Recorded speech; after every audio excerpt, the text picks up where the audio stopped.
မနေ့ကကျွန်တော်မန်ယူပွဲကိုကျွန်တော်ဒါနော်ဒါမန်ယူ body တော့ကျွန်တော်ကြိုက်တယ်လို့ပြောခဲ့တယ်ဒါပေမဲ့ကျွန်တော်အဓိကပေးလိုက်တာတော့ရွေးချယ်ပေးလိုက်တာတော့ကိုပေါင်းရွေးချယ်ပေးလိုက်တယ်ဗျာနော်ကိုပေါင်းပေါ်မယ်လို့ထင်ခဲ့တာပဲဒါပေမဲ့လည်းမနေ့ကပြောခဲ့သလိုပဲ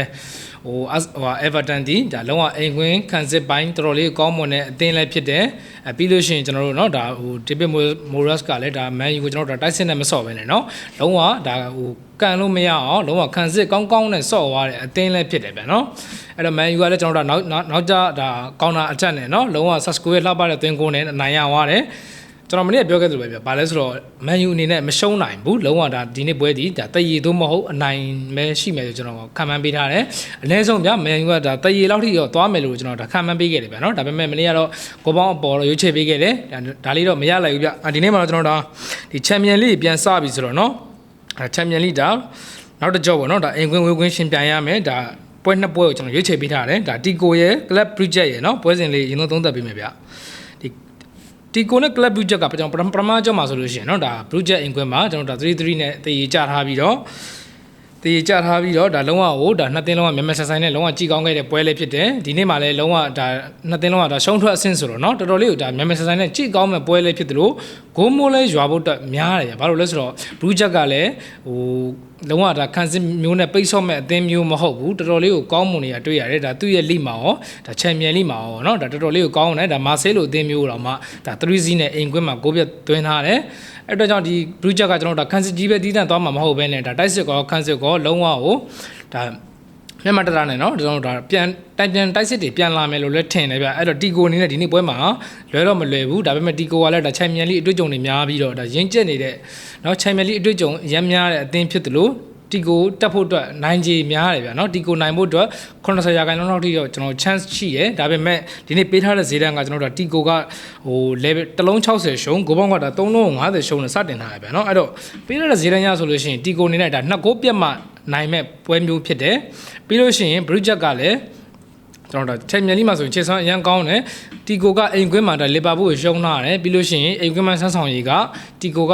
အဲ့လိုမကောင်းဗျာနော်ဒါတီကိုကကျွန်တော်ဒါစပိန်ကတ်မှာဆိုရင်တော့ဒါဘာကောဒါ4-0လောက်နဲ့တွင်းထားရတယ်ဒါဟိုကျွန်တော်ဒါလာလီဂါမှာဆိုလို့ရှိရင်လည်းနောက်ဆုံးပွဲစဉ်မှာကျွန်တော်ဒါ၄ဂိုးပဲလောက်တွင်းပြီးတော့ဒါအနိုင်ပြထားတော့တွေ့ရတယ်ဆိုပေမဲ့ချန်ပီယံလိမှာတော့တီကိုကအရင်အားရစခြေဆန်းမှုတော့ရှိမနေဘူးအဲ့တော့Project ကို2ဂိုးပြတ်ဖို့ကလုံးဝလွယ်ကူတဲ့ပွဲဖြစ်တယ်ဗျာเนาะအဲ့တော့ကျွန်တော်ကတော့ဒီနေ့ပေးထားတဲ့ဈေးတန်းကတီကိုကနှလုံးသွင်းမှနိုင်မယ်ဈေးတန်းဖြစ်တဲ့အတွက်ကြောင့်တီကိုနိုင်လဲ chance ရမ်းများတယ်80%လောက်ရှိရဆိုပေမဲ့တီကိုနိုင်ခဲ့မယ်ဆိုတော့မှတကိုးပြက်လောက်နေပဲနိုင်ဖို့များပါတယ်ဗျာเนาะအဲ့တော့ကျွန်တော်ကတော့ဒီနေ့ပွဲမှာဟို Project body ကိုပဲကျွန်တော်ကြိုက်တယ်ဗျာเนาะနောက်ထပ်တစ်ပွဲကကျွန်တော်တို့အင်တာမီလန်နဲ့ဒါဘိုဒိုကလစ်ရဲ့ပွဲစဉ်လေးဖြစ်တယ်ဗျာเนาะဒါပထမကြောမှာဆိုလို့ရှိရင်ဘိုဒိုကလစ်ကသူ့ရဲ့အိမ်ကွင်းမှာဒါအင်တာမီလန်3-1နဲ့အနိုင်ရထားတယ်ဟတ်တူဟာရကြည့်မယ်ဆိုလို့ရှိရင်လည်းကျွန်တော်တို့ဒီချက်ပပဒီတပွဲပဲတွစ်ဆုံထားရတယ်ဗျာเนาะဒါဘိုတိုကလစ်ကအင်ကွင်းမှာနိုင်ထားတာလေးရောရှိရဲနဲ့ဒါရှုံးထွက်ပဲဗျာအင်တာအနေနဲ့ဒီနေ့ပွဲမှာဟို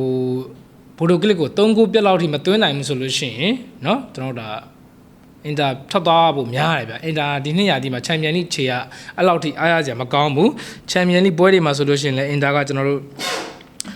ဒီဒေါမွန်ကိုနိုင်ထားတယ်ဒေါမွန်တော့အဝေးကွင်းမှာနိုင်ထားတယ်အာဆင်နယ်1-3နဲ့အိမ်ကွင်းမှာရှုံးတယ်ပြီးလို့ရှိရင်ကျွန်တော်တို့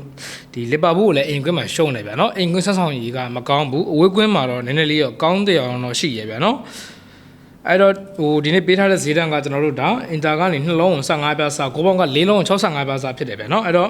့ဘိုဒိုကလစ်ဘက်ကိုကျွန်တော်ချက်သွားကြည့်ရမယ်ဆိုလို့ရှိရင်ဘိုဒိုကလစ်ကလည်းဒါချန်ပီယံလိမှာတော်တော်လေးကိုကောင်းမွန်လာတာတွေ့ရတယ်မန်စီးတီးလိုအသင်းမျိုးတော့မှဂိုးပြတ်သွင်းတယ်ဗျာဒါ3-1လောက်နဲ့ဂိုးပြတ်သွင်းထားပြီးတော့เนาะဒါအင်တာကိုလည်း3-1နဲ့နိုင်တယ်အိမ်ကွင်းမှာဘိုဒိုကလစ်ကဒီနေ့ပေးထားတဲ့ဈေးတန်းရဆိုလို့ရှိရင်ရအခုလက်ရှိခြေစွမ်းကောင်းနေတယ်လုံးဝခြေစွမ်းမိုင်းပုံမှန်ဖြစ်နေတဲ့ဘိုဒိုကလစ်ကိုကျွန်တော်တို့အင်တာကနေပြီးတော့2လုံး15ပြားစားနဲ့စတင်ထားတယ်ဗျာเนาะဒါဘော်ဒီဈေးတန်းကကိုပေါင်းကတော့ဒါ4ပြား4လုံးကို65ပြားစားနဲ့စတင်ထားတယ်အဲ့တော့ပေးထားတဲ့ဈေးတန်းရဆိုလို့ရှိရင်ဒီနေ့ပွဲမှာအင်တာကနိုင်ကောင်းနိုင်တယ်အနည်းဆုံးနိုင်မယ်ဆိုရင်တော့မှเนาะကျွန်တော်2စီးနဲ့နိုင်မယ်ဆိုရင်တော့မှဒါတရေရလည်းပဲရှိသေးတယ်အချိန်ပိုတွေကျွန်တော်တို့ဒါပက်နတီအထိသွားဖို့လည်းများတယ်ဗျာเนาะအဲ့တော့ဘိုဒိုကလစ်ကလည်းအရန်ကောင်းတယ်လက်ရှိမှာချန်ပီယံလိချေဆိုအရန်ကောင်းတယ်ဗျာเนาะဒါမန်စီးတီးလိုအသင်းမျိုးတော့မှ3-1နဲ့အိမ်ကွင်းမှာတွင်းထားတာဆိုတော့ဒီနေ့ပွဲမှာအင်တာ မလွယ်တော့ဘူးဗျာနော်အင်တာအနေနဲ့ဒါလုံးဝဖောင်ဖြတ်ဘင်းလာဖောင်ဖြတ်ပြီးတော့ဒါလုံးဝကိုတိုက်စစ်စင်ပြီးကစားရမယ်ပွဲစဉ်မျိုးဖြစ်တယ်ပြီးတော့အင်တာချန်ပီယံလိခြေကလည်းအဲ့လောက်ထိအစွမ်းစားမရှိဘူးဗျအဲ့တော့ဒီနေ့ပေးထားတဲ့ဇေဒန်နှလုံး15ပြားစားကိုပေါင်းက4လုံး65ပြားစားရဆိုလို့ရှိရင်ကျွန်တော်ကတော့အင်တာကိုဘက်ကန်ပြီးကျွန်တော်ဘိုဒိုကလစ်ကိုပို့ကြိုက်တယ်ဗျနော်ဘော်ဒီကတော့ကိုပေါင်းကစားခြင်းနဲ့ညီကိုတော့ကတော့ကျွန်တော်ကိုပေါင်းအောက်ကိုပဲကျွန်တော်ကြိုက်ပါတယ်ဗျဘာလို့လဲဆိုလို့ရှိရင်ဒီပွဲက6.9တော့များတယ်ဆိုပေမဲ့အင်တာအင်ကွင်းမှာဆိုလို့ရှိရင်ချန်ပီယံလိပွဲတွေဒါအင်တာအင်ကွင်းမှာဆိုလို့ရှိရင်ကိုပေါင်းအောက်တာများတယ်ဗျနော်အနည်းဆုံး3လုံးလောက်ပဲသွားတာများတယ်2-1-1-2-1-1အဲ့တစ်ပေါက်ပဲသွားတာများတယ်ဗျနော်1-0အဲ့တော့ဒီနေ့ကျွန်တော်ဒါနှစ်ပွဲရွေးချယ်ပေးခဲ့တယ်ဗျနော်ဒါတီကိုပွဲကိုကျွန်တော်ဒါ Bridget body ပေးခဲ့တယ်အင်တာပွဲကိုတော့အင်တာ body ရဲ့ sorry အင်တာပွဲကိုတော့ကျွန်တော်ဒါ Bodo Clip body ရဲ့ကိုပေါင်းအောက်ရဲ့ကိုကျွန်တော်ရွေးချယ်ပေးခဲ့ပါတယ်ဗျနော်ဟိုဟာ channel ပွဲတွေတော့ကျွန်တော်ဒါကျွန်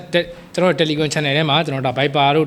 sorry Viber channel တို့ထဲမှာကျွန်တော်ဒါမောင်းကတ်တွေတပွဲကောင်းနေဖြစ်ကျွန်တော်တင်ပေးမယ်ဒါဝါသနာပါတဲ့ညီကိုတွေကလာရောက်လေးလာပါအောင်လို့ဖိတ်ခေါ်ပါတယ်ဗျနော်